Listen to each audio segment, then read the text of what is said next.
नमस्कार, ESPN 9 news आप देख रहे हैं। आपके साथ मैं हूं अक्षय अग्रवाल। उत्तर प्रदेश की जनसत्ता पार्टी लोकतांत्रिक के अध्यक्ष रघुराज प्रताप सिंह और फिर राजा भैया ने केंद्रीय मंत्री अनुप्रिया पटेल पर करारा हमला बोला है। अनुप्रिया पटेल को लेकर राजा भैया के बयान ने अब उन्हें घेर लिया है। राजा भैया ने अनुप्रिया पटेल के ईवीएम से राजा रानी के पैदा होने वाले बयान पर जोरदार प्रहार किया है। राजा भैया ने अपने बयान के दौरान कहा है कि लोकतंत्र की मूल भावना राजा रानी जैसी चीजों के पूरी तरीके से खिलाफ है। लोकतंत्र में जन सेवक बनते हैं, राजा रानी पैदा नहीं होते। दरअसल अनुप्रिया पटेल ने प्रतापगढ़ की एक जनसभा में अब ईवीएम से राजा रानी बनने की बात कही थी। अनुप्रिया पटेल ने अपने संबोधन के दौरान कहा था कि अब मां के पेट से राजा रानी पैदा नहीं होते।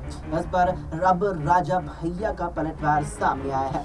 लोकसभा चुनाव की घमासान के बीच राजनेताओं में जुबानी जंग तेज हो गई है। लगातार दावे और पलटवार सामने आ रहे हैं।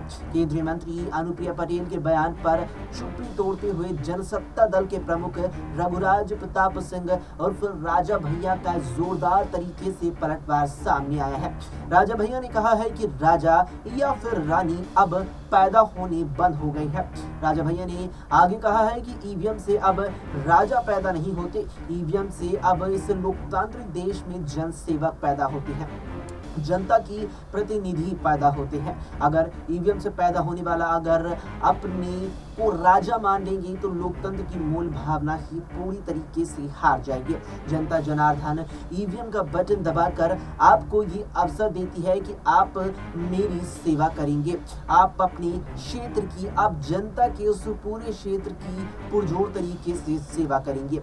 राजतंत्र तो कब का खत्म हो चुका है। कुछ कुंठित लोग हैं जो इस तरह की बात लगातार ही करते रहते हैं, उनसे हमको कोई भी शिकायत नहीं है। अपना दल सोनीलाल के प्रमुख और केंद्रीय मंत्री अनुप्रिया पटेल ने एक जनसभा में राजा भैया पर अपने उस बयान को लेकर के निशाना साधा था। अनुप्रिया पटेल ने कहा था कि लोकतंत्र में राजा अब रानी के पेट से पैदा बिल्कुल भी नहीं होते हैं, राजा अब ईवीएम की बटन से पैदा होता है। स्वघोषित राजाओं को लगता है कि कुंडा उनकी जागीर है। उनके भ्रम को तोड़ने का अब आपके पास, यानी कि जब अनुप्रिया पटेल जनता को संबोधित कर रही थी तब कह रही थी कि आपके पास, यानी जनता के पास बहुत बड़ा और सुनहरा अवसर है। उन्होंने कहा था कि मैं आपसे कहना चाहती हूँ कि इस बार ईवीएम का बटन दबाया जाए तो याद रखिएगा कि केवल मतदाता ही सर्वशक्तिमान है।